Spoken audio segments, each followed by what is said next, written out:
Hey everyone, Vince here from AutoIndustriya, and we are back at our studio for another podcast.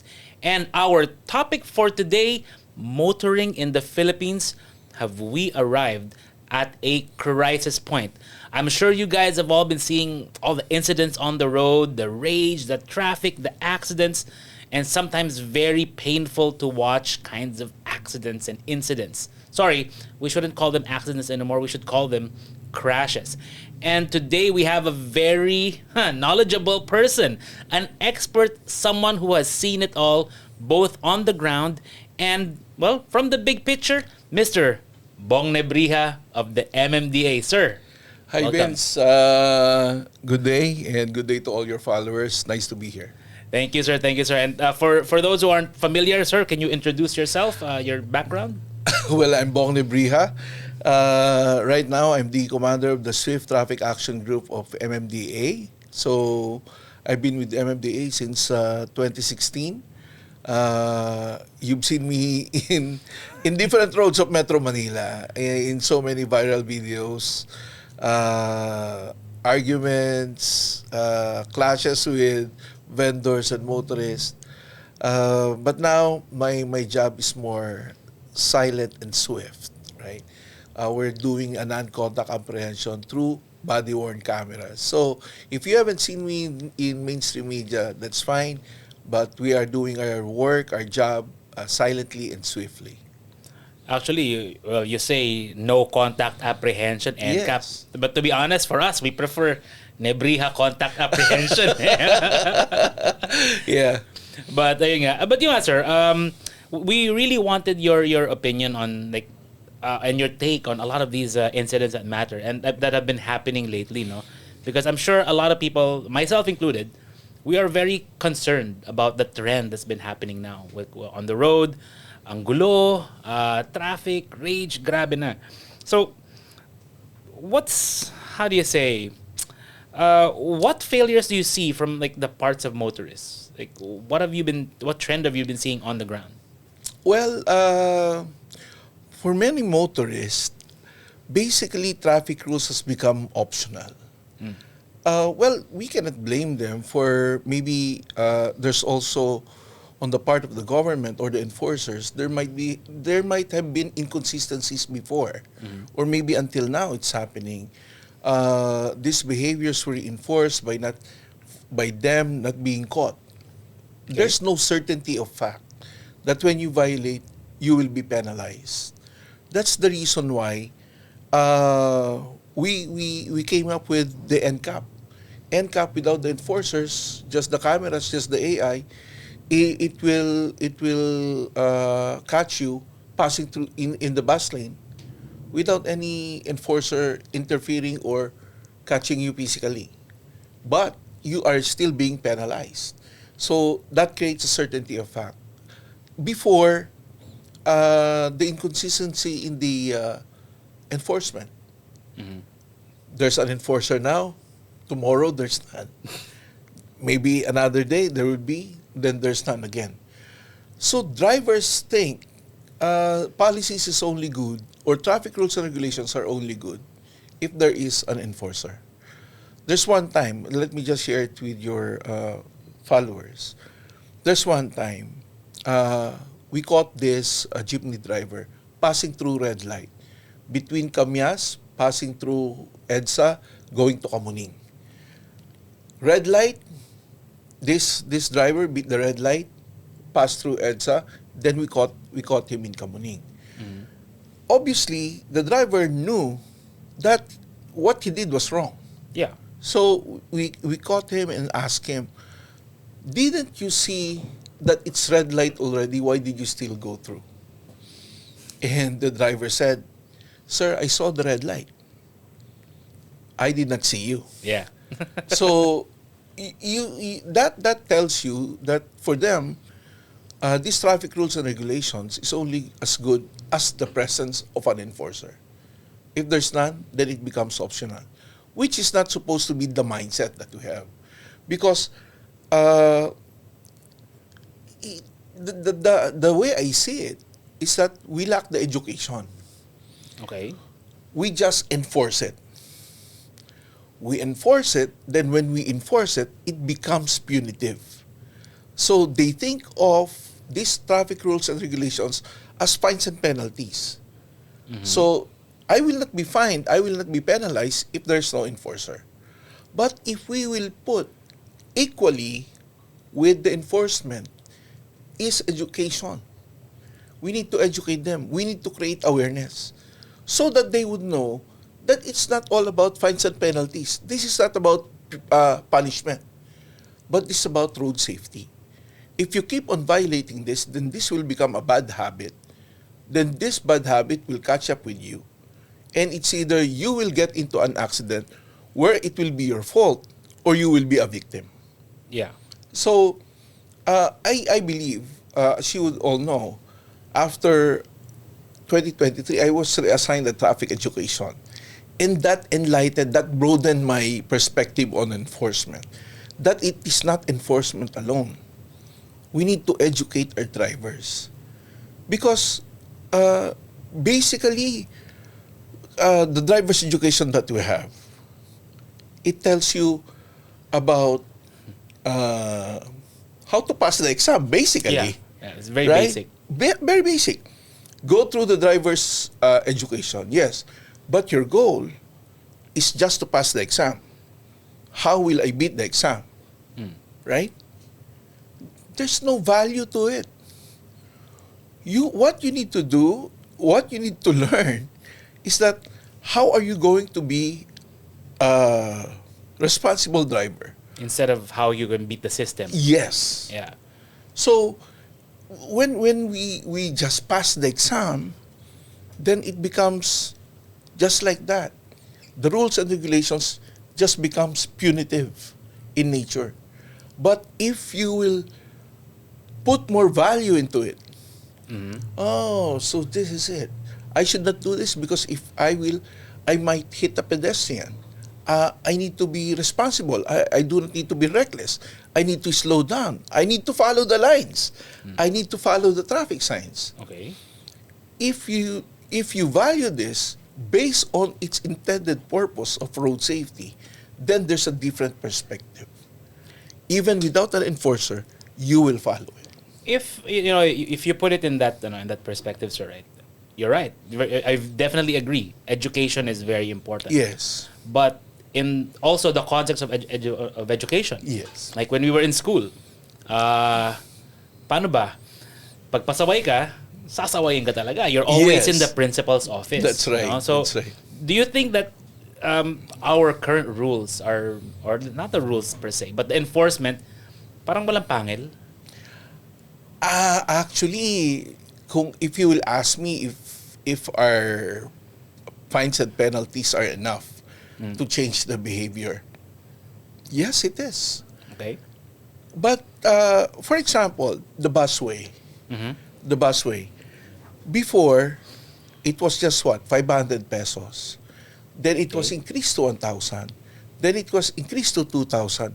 Then it was increased to 5,000. Okay. With a graduation on your second offense, 10, 15, 20, and the succeeding 20,000.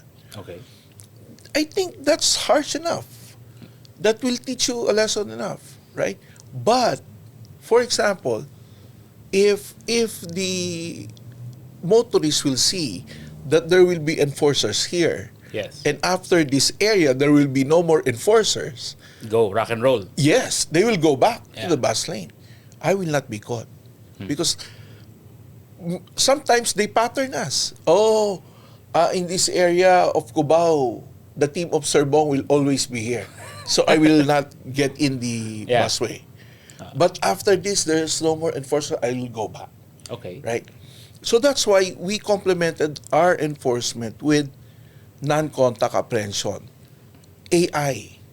So every time that you get in, it will Trigger. snap. Yeah. Then it will summon you. We will review it. If it's validated, then we will summon Who's the you. one reviewing now? The NCAP program? Because I remember when NCAP first came out, even I questioned Yes. sino ba talaga ang titingin niyan? Yes. Right? I mean, kung if it's a private company or someone working on trying to get a boundary, ganyan? Or is it like you? It's nice with MMDA. That sets us apart from the local government non-contact apprehension. Okay. Because at MMDA, we own the cameras, we own the system, we have the personnel who operates this, we have the personnel to validate this, and we have the personnel to send out the summon. So Okay. basically, everything is MMDA. So there's no third party. In-house to. In-house lahat. Okay. So we train our personnel to do their job. Because validation, that's also hard. Yes. Recently, what we've noticed is that there's a gap. There's a gap. The personnel who are reviewing our NCAP violations are not enforcers. Ayun na mahirap. So parang, well, we hired them to review, but we did not train them to enforce. Yeah. So we found this gap. So that's why we trained these individuals with the same training of the enforcers. Okay. We taught them about the different violations. We taught them the requirements for specific violations to be validated as like your mental checklist. yes, Para violation yes, yan. that's a violation, Okay. right? So it's good. Even the deaf and mute who's manning our computers, our non-contact. PWDs or Yes. Wow. Okay. We have a team of deaf and mute individuals who checks, who manually does the NCAP.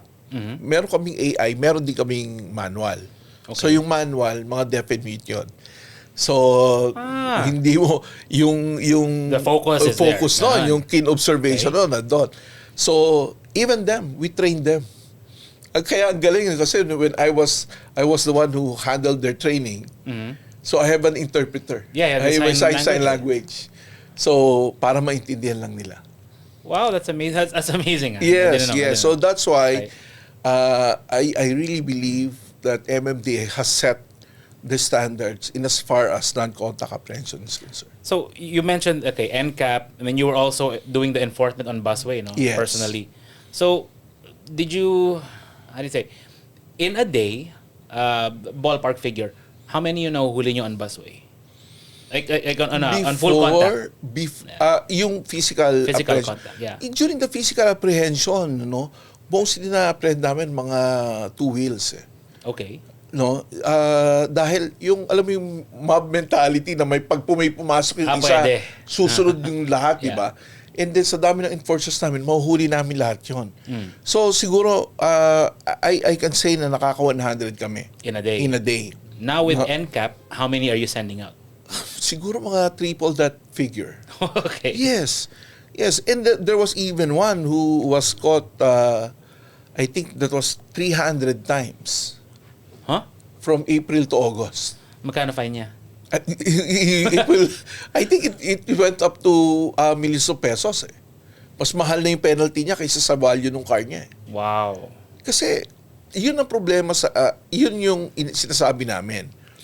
If you will pass through the busway, may sector by sector. Yes. If you pass this sector, makunang ka. Yeah. Continuous ka, ilang sectors yung dadaanan mo. Yes. So ilan yung huli nun?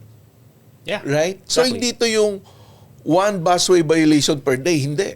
No? So if you will go through all the length of the busway, 23.8 kilometers siya Exactly. from Ross Boulevard to Monumento, ilang sectors yan, ilang cameras yan. Hindi yan Marami talaga, no? So yun ang problema. And I do not know if she has contested, babae yun eh. If she has contested the violations because we have already sent the summons. Di ba? So mahal yun. Iniisip siguro entrance fee yung isang ticket mo dun, no? Hindi Na parang dire-diretso ka na. Come to think of it, all these violations happen during past midnight. Huh? Hindi na traffic. Clear na. Bakit Hindi pa? na traffic. So that's why, hindi ko nga alam the reason why. Bakit? Alam niya ba na busway yun? Okay. ang feeling niya ba, exclusive lane yun para sa kanya? Ano yung kotse? Kotse, SUV. Anong car? SUV. SUV. Yes, Okay. yes. Para baka Kaya iniisip na left lane sa highway na 80. yun ang problema. Baka hindi niya alam. Yeah. So, it's one lesson. Painful. Painful lesson, I think. But, I mean, hanap yan kung more than the value of the car. And even in, let's say in, I think South Korea implements the same thing. Like, may isang time doon we went to, hindi ko ma-pronounce yung name, iba yung but it's like 6-lane highway, tapos HOV lane yung fast lane mo, right? High occupancy vehicle. So, ganun din. Clear na clear. And then, pag may mga lumalabas na isa, ganyan, you can see the flashes. Yeah. Pag matigas ang ulo talaga. Yes. But it is what it is. It is what it is. It is what it is.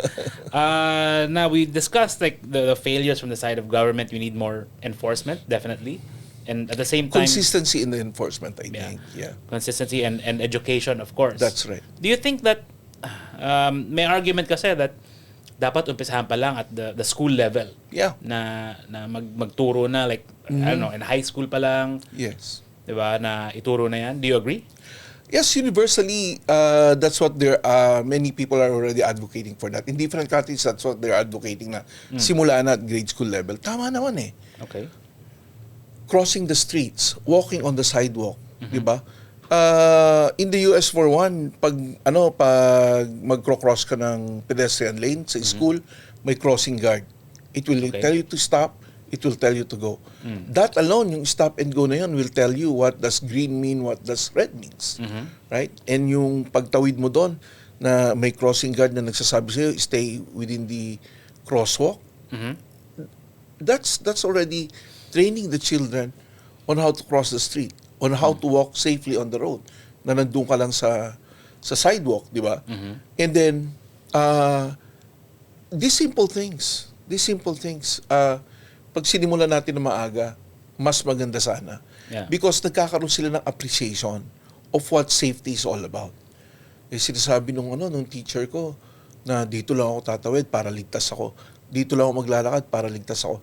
So nagkakaroon sila ng concept of safety. Nagkakaroon sila ng concept of road safety. Yeah. And pag tumanda ka, the responsibility goes higher. Di ba? Yes. Pag may motor ka na.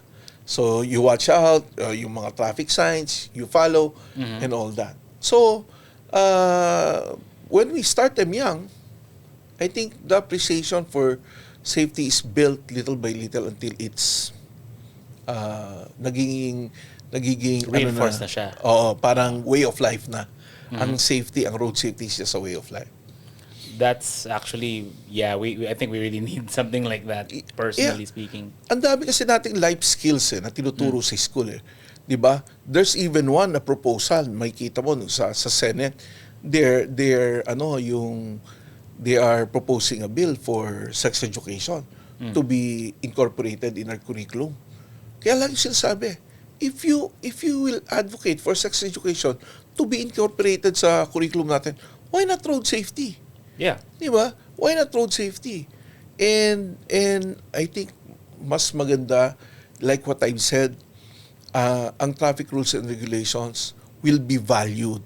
Yeah. And not be treated as a punishment. Tama naman.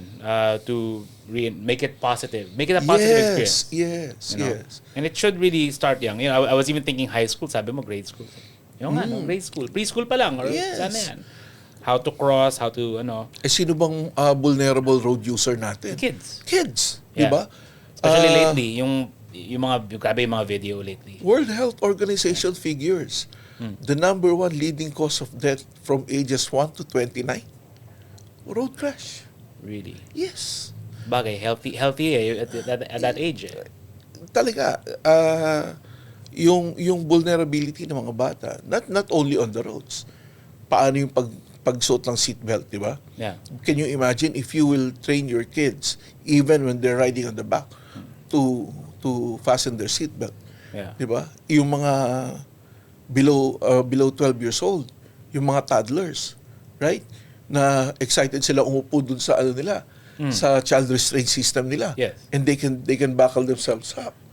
I mean, all of these things will eventually pay parang pay forward na pagdating na itong mga generation na to, they're safety conscious. But would it be like, I'm sure you were envisioning a classroom setting na you have, let's say, someone like you or some other road safety advocate, expert, na would be talking to kids in school. Yes.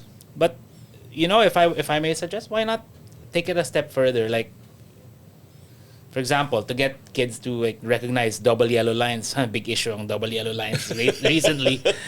To get kids to recognize a double yellow line, why not paint it on the school and have the kids make sure now when they're walking around, they know exactly what it means. I do not know if many of our kababayans know that we have a children's road safety park That's the one in front QC. of Manila Zoo.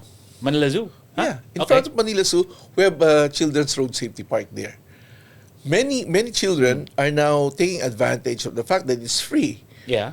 It has become part of their school tours. Mm-hmm. So they'll go there. Yeah. It's like a road. They have pedestrian lanes, they have sidewalks, they have Ayun yung may overpass na maikli. That's the one. That's the one. They have signs. Okay. Then we have people educating them on what's the road safety park is all about. What are those signages that you'll find there, and how are you going to go through the different roads in that park. Every city should have that. Yes, I think we should have more of that. Yeah. Na para maano yung mga children natin na maging aware, because I think awareness is very important.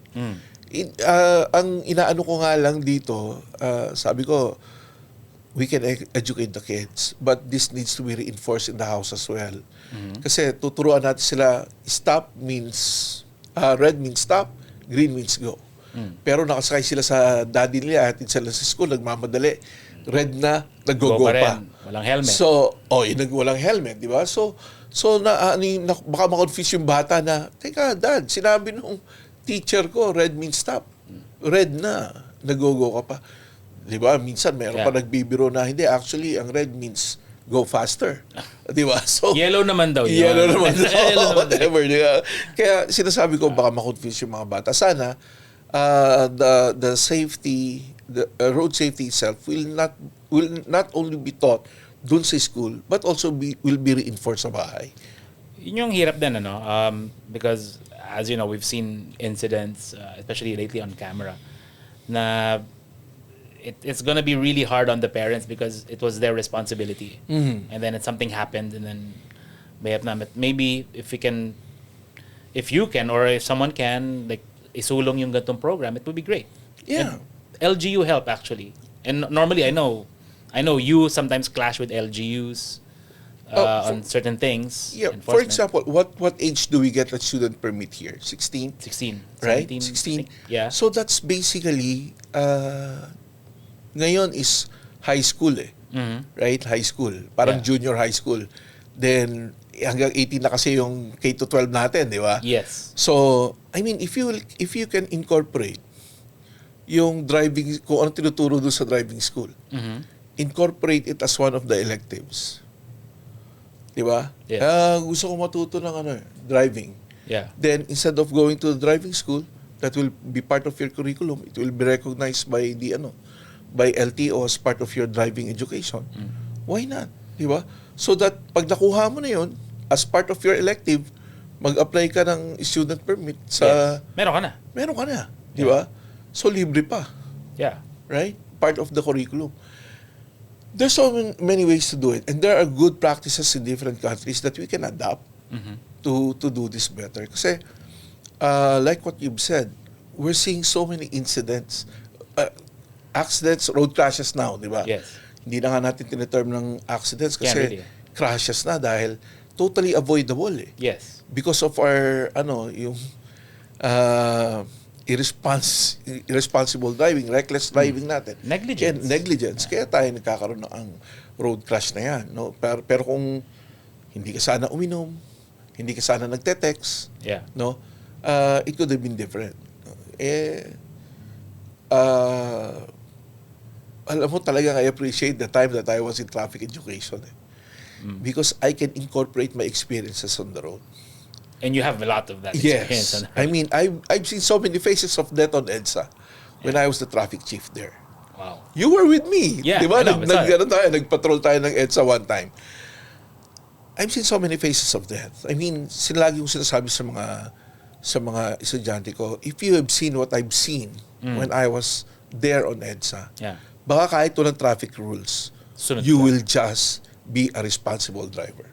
Yeah. Because ayaw mo mangyari sa iyan, ayaw mo mangyari sa pasahero mo yan. Di ba? So,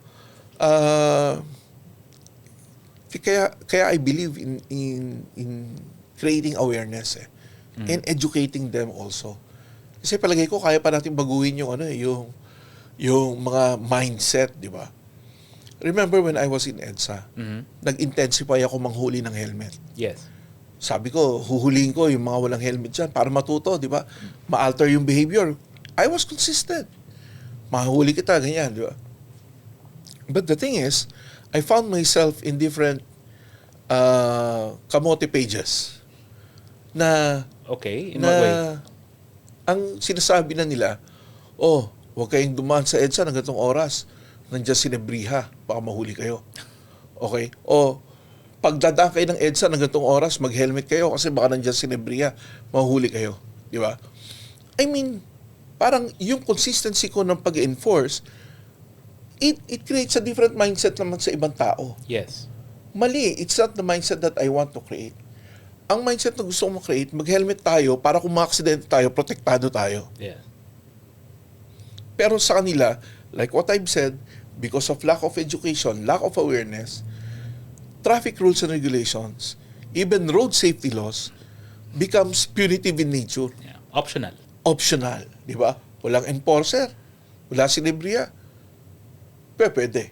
Pag nandyan, hindi pwede. I mean, that's not the mindset that I wanted to create. So that's why, siguro nga, divine intervention yun. Napunta ako ng traffic education because there, sabi ko, dapat pala talaga education ang i-push din natin aside from enforcement alone. It has to be a both equally implemented. And it's and to your point on that, people think it's a person people think it's just you enforcing this or beating the drum on all of this.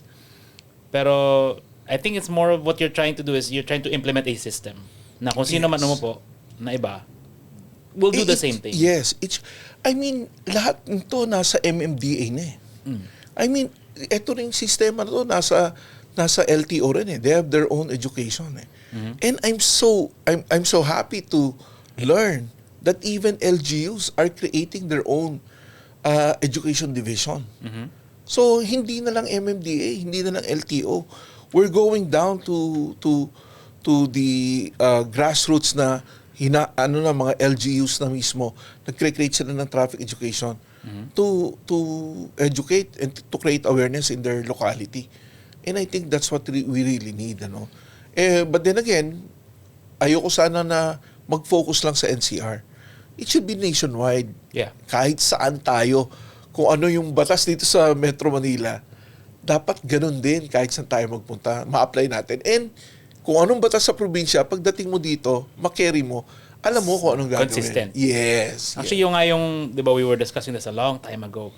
Bakit pag sa Metro Manila or sa probinsya, city, pwede tayong magloko-loko, walang helmet, disrespect yung mga stop sign, stoplight.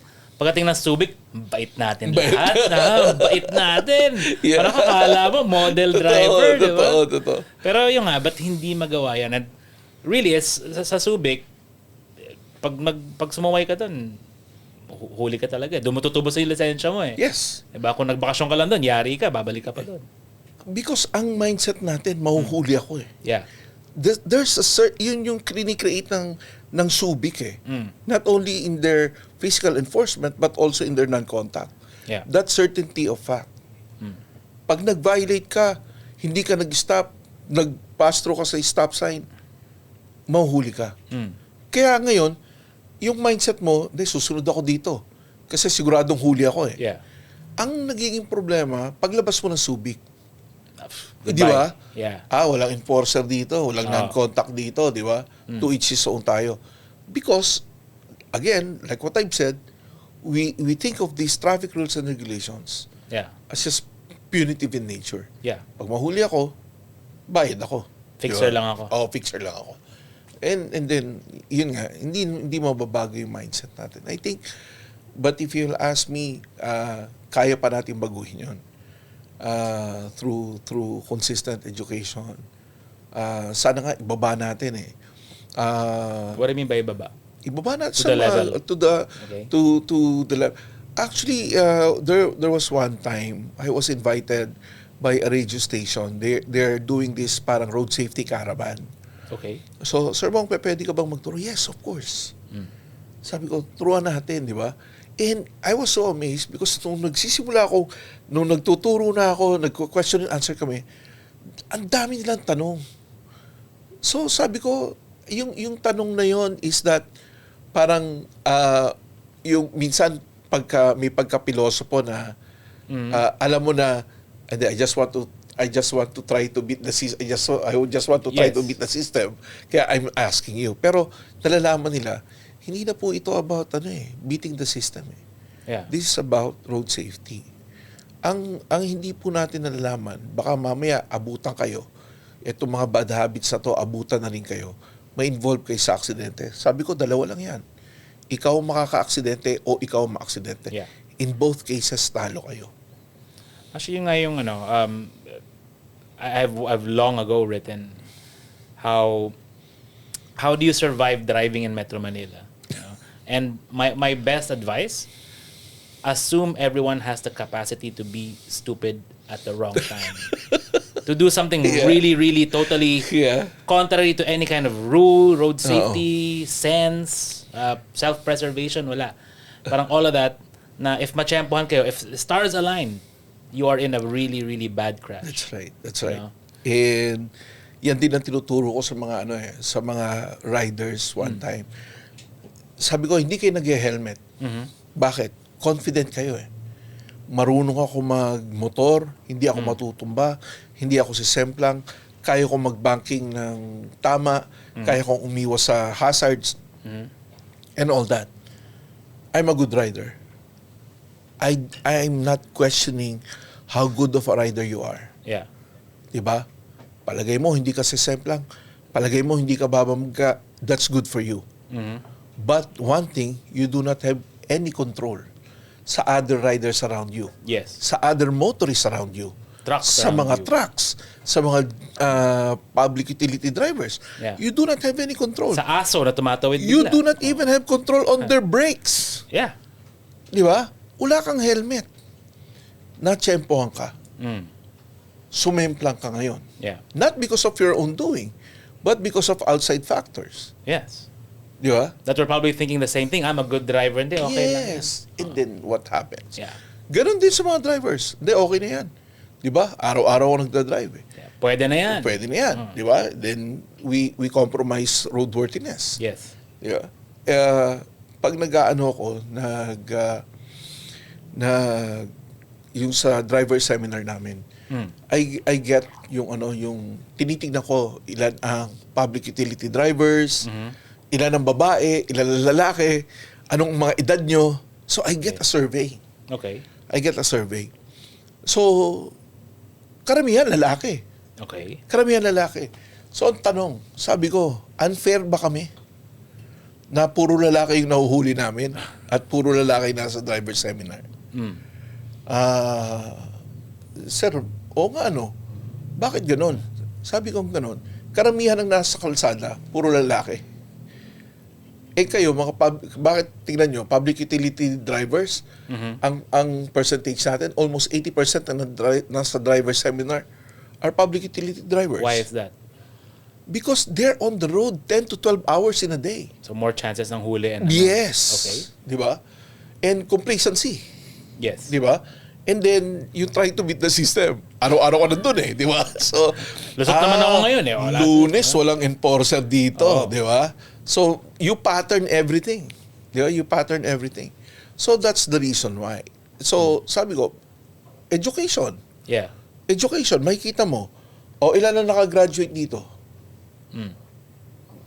Okay. Siguro, mabibilang mo sa daliri kung ilan Yung na-seminar ko na na High school graduate, na college professional graduate. Ganon? Oh. Yung pro driver. Hindi, yung professional na yung graduate, doctor, engineer, and all that, teacher. Bibilang mo sa daliri eh. Really? Hindi eh. Sabi ko gano'n, hindi rin naman dahil hindi sila nahuli. O dahil naglalagay sila kaya di namin nahuli. Hindi, nahuli namin sila. Pero the difference between you and them, pag nahuli sila, may sekretarya sila. Nahuli ako, bayaran mo nga.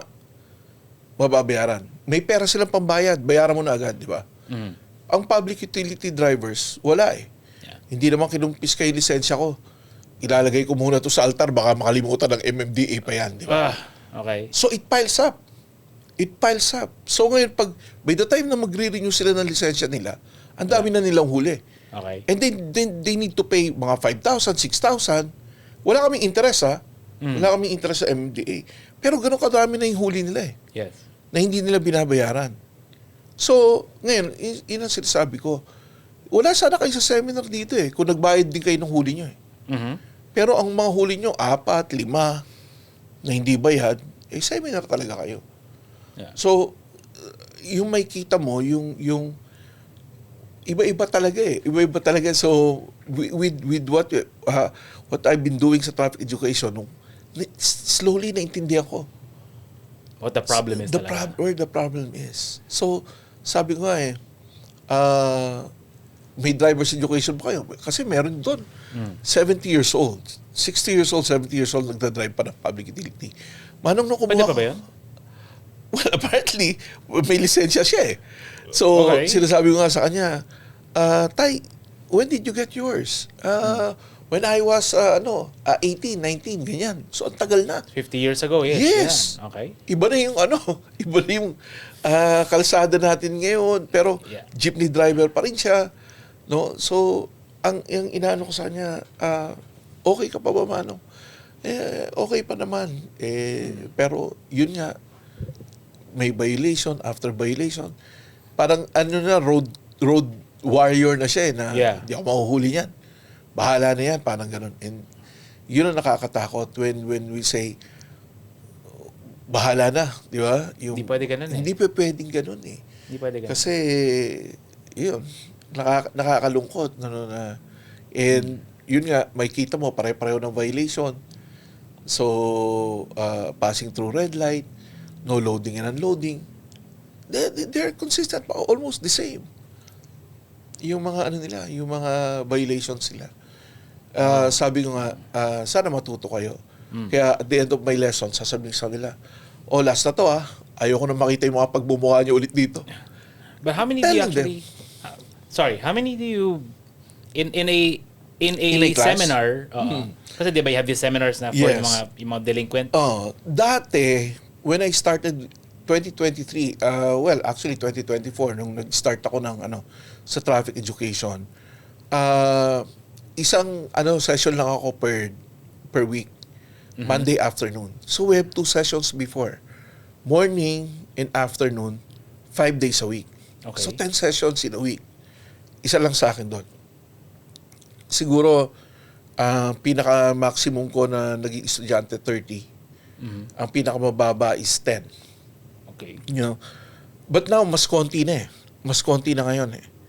Is that a good sign? I think it's a good sign. Matagal na kasi yung meron yung mga nakaka 10 years, di ba? So, palagay ko, sabi ko nga, baka natapos na natin yung mga pasaway. So, we will wait until 5 years ulit. Okay.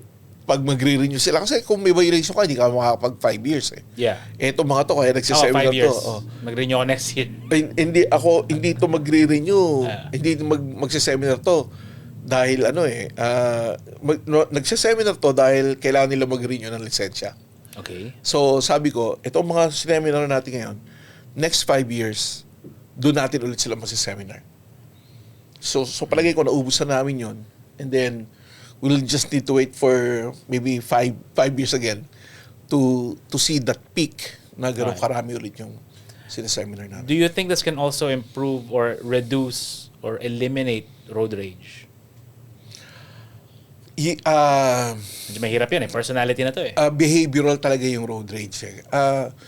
Alam natin, traffic causes stress. Okay. Right?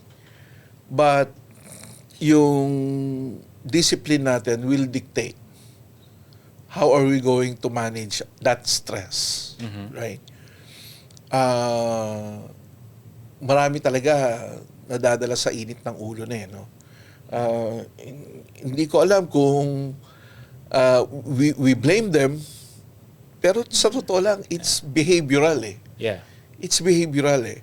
There's a psychologist from UP, Dr. Mendoza, whom I talked to one time. Sabi ko sa niya, Sir, ma'am, do you think we need a psychiatric test? Just like getting firearm license. Yeah. Do you think getting a driver's license, we also need a psychiatric test to prevent this road rage? Sabi niya, hindi. It's not a mental problem. It's a behavioral problem. So, ibig sabihin, we need to be consistent na yung in our enforcement. Kasi di ba ang enforcement, that's why you have enforcement to alter the behavior. Yes. Right? So, if we do not have that, nagpapile up yung stress. And then, parang ang kalsada to each his own. Yeah. And then, there will be road rage. Di ba? Yun, ang inaano natin, dahil sa sobrang traffic, then there are so many undisciplined drivers, it's a mix for disaster. Yeah, parang ano yan eh, like pagkapasok ko sa opisina, like, I always tell the boys, iwan nyo yung drama nyo sa labas. Oh. You know, like, kasi lahat tayo madala eh. Oo, talaga, totoo naman. Yeah. And yun din ang sinasabi ko pag nagda-driver seminar, pare-pareho tayo may pinagdadaanan, iba-iba lang ang level, di ba? So, but then again, road rage is really not worth it. Kaya pag nagtuturo ako ng about road rage, sabi ko, unang-una, learn how to let go. Yeah. Your ego might change the course of life. Yeah. Of you, of your family, or the other one Yes. and his family. Parang ano eh, ask yourself, willing ba ako isugal lahat yon just to be quote-unquote, mas tama ako dito? Yeah. Diba? Are you willing for it? Yes. But, And who are you proving it? yeah. Kanino mo ba pinuprove? Oh. Di ba? Wala naman sa sarili mo lang na mas matapang ako, mas magaling ako sa'yo, mas tama ako. Yeah. Di ba? So, where will it lead? Wala rin naman. I know we're good. Diba? Does it matter? Di ba? Ang tanong nga, does it really matter? Yeah. Kasi, ang lagi kong paalala, ang finish line sa bahay Yes. with your loved ones. Kasi, if you'll try to do this, you might end your life on the road. Or you might end somebody else's life on the road. Exactly. Or both of you. Both families will suffer. Yeah. Katulad nung road rage sa buso-buso. SUV yes. and motorcycle, Yeah. di ba? So Grabe yan. hinahabol nila. And sinasabi ko na one of the dismal triggers ng road rage is having a possession of firearm. Yeah. Alam mong may baril ka, matapang ka eh, false sense of courage dahil may baril ka eh. Ang problema, if pag binunot mo yan, pinutok mo yan, may tinamaan, Yeah. that will change the course of your life and your family. And well, I would actually argue depending on the person yun eh. I think it depends on the person. Like you and I when it comes to our firearm licenses. Oh.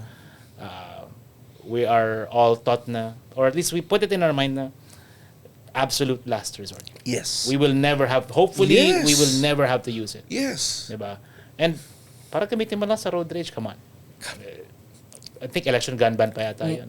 Minsan nga ang intention lang to brandish it, to show it. Pero umaabot sa putukan. Yeah. So, then later on, bakit ko ba ginawa to? May demonyo baril eh. Yan, correct, di ba? Just like what happened in yung sa Ayala, you remember that? Ayala, Mercedes-Benz and Innova. Okay. Nagkagit-gitan sila somewhere in the south. So nagkaabutan sa Ayala. This guy drew his gun, one shot. Ay. But can you imagine, they're both moving, Yeah. ibang level, di ba? Nandito pa, he was behind the driver, pinutok niya yung baril, tumama, fatal shot. Wow. Masamang tsamba. I mean, sabi ko nga I couldn't umaandar. Yeah. Mahirapan pa akong tumama na dalawang Yes. kamay eh. But this Isa guy, pa. one hand on the wheel, pumutok, did not even aim. So, ibig sabihin, tama ka, may pagkademonyo eh. Pinutok mo, tumama, namatay. Yeah. That's it. Ang intention mo, hindi. Intention ko lang takutin eh. Wala. No. Iwala. Masamang Wala. tsamba. Walang ano yan. You never know. And every bullet that leaves your gun is it's a liability. Yes. Diba? You never know kung saan pupunta. Yes. And owning a gun is a responsibility. Kaya kailangan talaga na alamin natin when to draw and when not to draw. Yeah, definitely. Now, when it comes to, let's say, 4136. Yeah, so this is actually a question I also asked si Asek Lacanilao a couple of weeks ago. Do you believe it's outdated? It's foundational. Yung 4136. That's yun talaga ang ano natin eh. Land Transportation Code. Doon tayo nagsisimula eh. We can amend it. We can add dahil iba na yung ano natin eh. Yung environment natin ngayon. Iba na yung mga roads. Di ba? So, iba, may electric vehicle na tayo. Yes. Di ba? So, may bike lane na tayo sa EDSA. I mean, Yes. etong yung kalsada natin and yung road users natin, nag-iiba na. So, I think we need to keep up with the setting that we have right now. Di ba? With the setting. Wala pa tayong skyway nun. No, wala pa. Wala pa tayong flyover. Wala pa nga tayong flyover sa tsaka underpasses nun. Di ba? So, and ang EDSA nun is just a connector road for SLEX and NLEX. Highway 54 pa Yes, iba na eh. So, I think wala pang masyadong motorsiklo nun. Wala. I think meron pa nga doon yung signal. You use your hands. Yes, Ano pa, yes. diba? And di ba, sabi pa nga sa 4136, you cannot use motorcycles for public conveyance. Nasa yung 406, so that's why ngayon, yung MC taxi natin, nasa pilot testing pa rin. Because we need to amend the law. Yes, tama. So, if you'll ask me na, is it about to change? We need to change it. Maybe we need to revise it. Add, no? Make it relevant to what we have on the road right now. And that, I actually agree with. What's your wish list then? Sa 4136. If we were to update it, anong wish list mo? What do you want specifically? Like, give me a top 5 or something. Ang pinaka ano ko talaga, wala pa tayong road rage bill. Is that really necessary? I think parang deterrence. For deterrence. I mean, malakas sa loob natin kasi suntukan lang to, yung init ng katawan and all that, right? Yeah. And tignan natin kung sino magdidemanda o hindi magdidemanda, right? There's so many bills that have been passed but did not really push to become a law. Okay. And come to think of it, ang unang nag-propose ng road rage bill is no other than Senator Bongbong Marcos. Okay. Nung senador siya. That's a long time ago. That's a long time ago, 2011 I think. That's 14 years ago. Yes. Okay, yeah. So, 12. but the bill that he made was just defining it. Dinidefine niya lang. Ito, road rage to. So, pero wala pa yung punitive part ng batas. Di ba? Then, Congressman Robes, then Congressman Tulfo tried to propose a bill. Pero hindi nag-ano. What I mean is, it has become very significant now. Parang lahat na lang ng problema natin, konting sagian, road rage. Nasingitan, road rage. Middle finger, Diba? road rage. Oo. I mean, masyado ng aggressive yung pagmamaneho ng iba. Alam naman natin, ang road rage starts with an aggressive driving to it elevates to road rage, di ba? Yeah.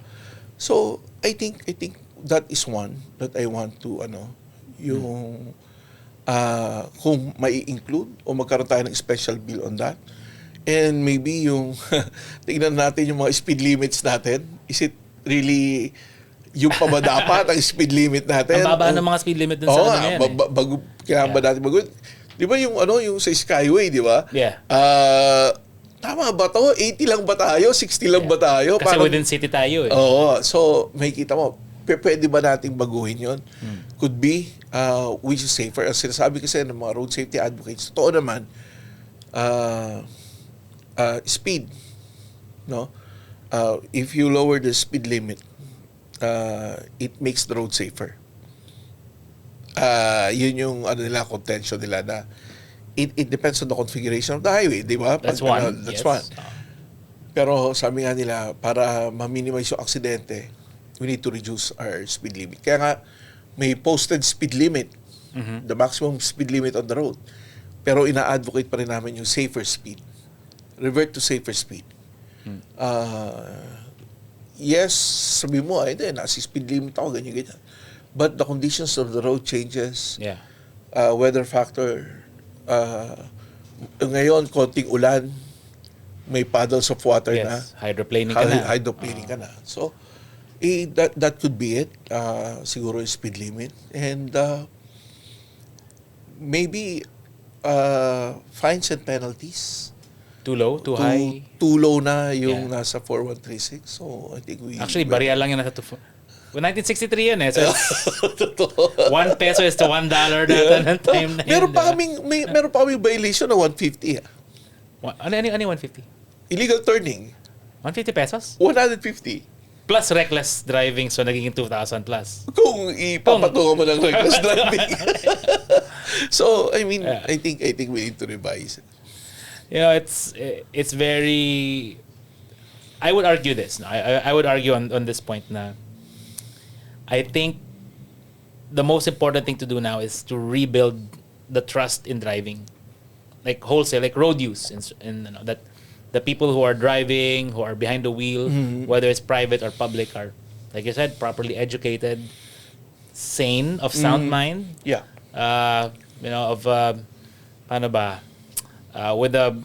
Where someone who sees the rules or courtesy as not options, but mandatory. Not for the sake of baka mahuli ako but rather because you need it's safer. It's safer for everyone. Yeah. I share that sentiment na sana ganun tayong lahat. Na we can put all of the road users to appreciate what road safety is. Lagi ko sinasabi, road safety is a shared responsibility. Hindi lang sa mga drivers, pati mga pedestrians. Huwag kang tatawid. Marami pa nga, mga pedestrians natin, they do not know when and when not to cross. Yeah. Ang sinasabi natin, pag unsignalized yan, di ba, may nakita kang crosswalk, unsignalized, walang stoplight. Yeah. Pedestrians has the right of way. If walang stoplight, walang signal lights. Okay. Pedestrians has the right of way. Umapak yan sa pedestrian lane. Pag umapak yan, actually, tumayo lang sa curve yan. You need to have an eye contact with the driver. Na, sandali, tatawid ako. Diba? That eye contact alone will dictate na your intention to cross. And you need to stop. Right? On the part yan ng pedestrians. Ang problema rin kasi, pag may signal na, they always think that they have the right of way. No. Pag signalize ang intersection, may walk and do not walk. Yes. Vehicles has the right of way. Yes. You need to wait for your turn na mag-walk yan bago ka mag-cross. Yeah. Di ba? So, yun yung sinasabi namin. Yeah. Na siguro we need to create that awareness. Kasi hindi alam ng iba eh. May footbridge. Pero at grade pa rin tatawid. Di ba? Hindi nila alam yung peligro. Yes. Yung pag-cross mo ng hindi designated pathwalk. Hindi. Ipipilosophin kami. Hindi ako makakyat eh. Hirap akong umakyat. Ma'am, naintindihan po namin na hirap po kayo umakyat. Then the footbridge is not for you. There is a pedestrian crosswalk 50 meters away. Doon po kayo tatawid. Para hindi na kayo umakyat. Para hindi na po kayo umakyat. Pero, hindi po kayo pwedeng tumawid. Kung nasan yung footbridge, doon din po kayo tatawid sa ilalim. Hindi po, bawal po. So, yun nga, sinasabi nga sa'yo, dapat sundin na lang natin eh. For example, yung bawal tumawid. Yeah. Ang dami niyan sa EDSA. Sobra. Bawal tumawid. Bawal tumawid dito. May dinagyan na namin ng fence. Ng see-through fence. Anong mangyayari? Kung saan nandun yung sign na bawal tumawid? Doon pa rin natawid. Doon tumatawid, din bubutasin yung fence. Binubutas nila yung Binubutas yung fence. Para doon sila magcro-cross. Di ba? Papalitan na naman namin. Iwe-welding namin yung fence. Papalitan namin. Bawal tumawid dito, nakamamatay. After a few weeks, butas na naman yung fence. Di ba? Butas na naman yung fence, doon pa rin tumatawid. Sisil na naman namin yung fence. Papalitin namin yung sign. Yeah. Bawal tumawid dito, may namatay na. Okay. Nakamamatay yung pangalawa, etong pangatlo, may namatay na. Okay. Right? Meron pa rin. Lagyan nyo kaya ng picture nung actual na namatay. Meron pa rin. I'm sorry, but parang yung sa sigarilyo, di ba? Like, yung mga patients. Yeah. Sabi ko nga when are we going to follow? No? Sinasabihan mo na ganyan at lahat, and yet they continue to insist. Discipline talaga is and then of course, how can you create this kind of discipline? How can you alter this behavior? Is through consistent enforcement. So, two ways. Educate, create awareness, enforce consistently. I think we will be in a better place. Can it be done? It can be done. Like now, yung ginagawa ng MMDA, nagkakaroon na kami ng deputation with the LGUs. That will align all the enforcement ng Metro Manila. And that's a good start. I'm not saying that's the magic pill. What I'm saying is that that's the seed that we need to nurture. Okay. Tuloy-tuloy natin yan, and eventually, pare-pareho na kung paano manghuli. Okay. So, pagdating mo ng, for example, magsisimula ka sa Caloocan, hanggang Pasay yan, pag nag-violate ka, pare-pareho ng huli. Pare-pareho paano implement. What if, let's say PBBM calls you tomorrow, says, Bong, I want you to be our road safety czar. Diba? And you say yes. What would be your wish list? What would you need to make something happen, if not in the next 5 years, generationally? Alam mo, may ginawa ako before eh. I think that can be intensified or that can be done one higher level, no? A higher level or a notch level, no? Nung nagsimula ako sa EDSA, pag nanghuhuli ako, sige sir, ito lisensya ko, tikita mo ako. That's it. Okay. Ganon, di ba? There's no appreciation. Yeah. Di ba? No remorse. No remorse. Yeah. Ang lang, babayaran ko na lang yan, di ba? Oh. Di ba? Tapos na tayo, di ba? I take time to re-educate. Kaya sinasabi ko, apprehension, re-education. Right then and there. Di ba? Alam mo, Manong, nagbababa, nagsasakay ka dito. Bawal dito. Ang maaaring mangyari, pag nagbaba ka dito, may rumaragasang bus o nasa kanan mo, nasa kaliwa mo yung bus. Baka masagasaan yung pasahero mong bumababa. Yeah. Di ba? Kaya may pamilyado yun. Right? So, ipapaalam mo sa kanila kung anong maaaring mangyari. Anong responsibilidad nila if that happens. No? So, yung kung ako mabibigyan ng pagkakataon, I'll couple enforcement with education. Okay. Right then and there. No? Kaya sinasabi ko sa mga enforcers, pag nagte-training ako ng mga enforcers, hindi lang kayo enforcer. Educator din kayo. Yeah. So, anytime na yung mga barangay, yung mga school, kailangan nila ng enforcer to educate them about road safety, you should be able to step up. Parang mini ambassador ka. Yes. Okay. They are the ambassadors of MMDA. Ang inaano ko lang, do not limit yourselves na enforcer ka lang. Yeah. Educator ka rin. So, kung kailangan mo turuan yung community kung saan ka nakaposte, why not? Turuan mo, nandiyan ka na rin lang yung mga nag-aabang sa hindi dapat sakayan. Why don't you tell them, ma'am, hindi po dito. Yeah. Doon po tayo. Kasi kung dito po tayo, magkakos po tayo ng traffic. Hindi lang po yun. Very unsafe po. That simple reminder Yeah. might sink in eh. Hindi niya nagagawin ulit yun eh. Sinabi ng enforcer doon ako. And sinasabi ko nga, you are our ambassadors ng MMDA. Ambassadors kayo ng MMDA. Kayo ang lagi nasa kalsada eh. Kayo lagi nakikita ng tao. Frontliners. Yes. Can you imagine if people, that is also trust building.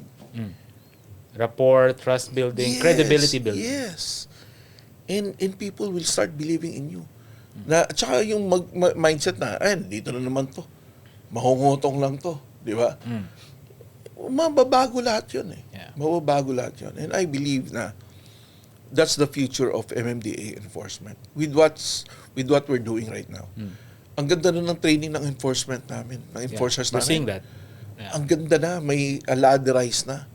So, and with that also, alam mo naman, nung nandun ako sa enforcement, ilang beses ako na napapasabak sa argumento, di ba? Minsan, Amerikano pa. Yeah. Di ba? With that experience, I created a topic, parang a module, on effective communication and crisis communication. Sabi ko, okay, matatakot. Kayo nagpapa-implement ng batas eh. Yes. Di ba? Kahit intimidate kayo ng mga ganito, sigawan kayo, do not give in. Stand your ground. Stand your ground. And there's so many ways to say this in a respectful way. Huwag kayo mapipikon. Di ba? Yeah.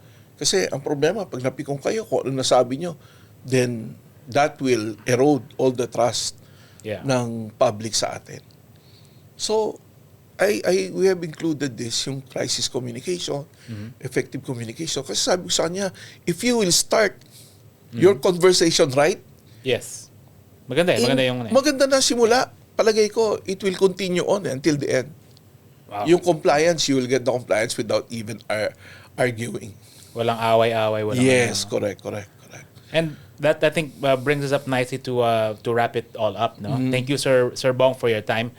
But if I can ask you our question, motoring in the Philippines, do you really think, or do you think we are in a crisis right now? With what we're seeing right now, this is a personal opinion. I do not want to be quoted na baka sabihin, official lang MMDA. As me, with what we're seeing right now, I mean, lahat ng modes of transportation, may kamote na eh. Di ba? So, may kamote na eh. So, may kita mo, motorsiklo, nasa highway, nag-i-stand, tumatayo. Meron yung nagka-counterflow na tricycle. Yeah. Sila pa ang galit. I posted, when was this? I think I posted this morning. Yung nanay, nilagay niya yung baby niya dun sa ibabaw ng tricycle while they're moving. What? Alam mo, tinake down ko lang eh. Kasi PM sa akin yung nanay na, Sir Bong, ang dami ko na pong problema pinagdadaanan. Baka mabash pa ako dito. I'm really sorry for what I did. No? Hindi na po mauulit. I'm assuring you that. Sabi ko, basta huwag na mauulit. Kasi itong mga to, hindi ko alam kung anong naiisip nyo. Pero the child doesn't deserve to be on top of a moving tricycle. No, baby at that. No, so hindi niya dapat yan. So, may kita nyo, ang dami ng Ang dami ng road rage. Yeah. No? Sometimes, rider to rider. Diba? Ako, for one, maghahatid ako sa airport ng misis ko nung Sunday. On a Sunday, can you imagine? On a Sunday, someone tried to beat me in the intersection. Muntik ko na siya mabangga. Muntik na siya matumba sa pag-iwas niya sa akin. I mean, what if? Hindi ko magat yung brake ko. Yeah. Tinamaan ko siya. Yung alignment ng bumper ko, ng steel bumper ko, nasa ulo niya. I mean, pasalamat ako, hindi na natuloy, di ba? Yeah. But on my way home, I saw a rider, nakakaliwa. What he did was overtook the vehicle in front of him and then overtook dun mismo sa I saw intersection. that video. Then, nabangga sila. If you will ask me if there's a crisis, I think there is. No? I do not want to blame the motorists alone for this misbehavior. So, nasabi ko nga, if we could be consistent in our apprehension, di ba? With the number of show cause orders na binibigay ng LTO. Sawa na yata si ASEC Marcos. Di ba? I mean, I appreciate what LTO is doing kasi talagang they're really on top. Parang moto proprio. Tinitingnan na nila itong mga videos na to and they issue show cause order. And I appreciate what they're doing, no? Pero it only shows na ano na ba yung state of discipline natin ngayon sa kalsada? Can we blame the motorists alone? Not really. Not really. Yeah. It's a system. I think it was a weak enforcement from the very beginning that went on for a long time na tayo ngayon naghahabol. Yeah. Di ba? Ngayon lang naman during the time of ASEC Marcos Lacanilaw na nakakita tayo na sinusyokos order. So many, di ba? Yeah. So, I mean, now we're catching up. Pero, yes, maybe we are in a crisis in as far as the state of discipline ng mga motorists is concerned. But we can still do something about it. No? It's not too late. I mean, the number of vehicles will continue to rise. Yeah. We need to catch up with the infrastructure as well. And like what I've said, traffic causes stress. Stress leads to aggressive driving. Yeah. Aggressive driving to road rage. It's like a Master Yoda level yan. Sunod-sunod yan. Nagsunod-sunod yan. Yeah. So, sana it gets better. Ang sa akin lang, we can start with the awareness. I mean, if we want generational change, let's put it in the curriculum. Yeah. Simulan na natin sa mga bata ngayon. Para by the time na dumating yung sila na nagdadrive, we have better drivers. We have better disciplined drivers. Sir Bong, thank you so much. Thank you, Vince. Really salamat, Vince. Appreciate that. And guys, thank you, Mr. Bong Nebrija, for the time. Thank you for watching. Medyo mahaba to as usual. But hopefully we do more of these these kinds of issues na syempre importante to diba? Na, it is. We don't just review cars, we talk about the things that matter. So thank you. Hope you're all having a good day today. See you on the next one.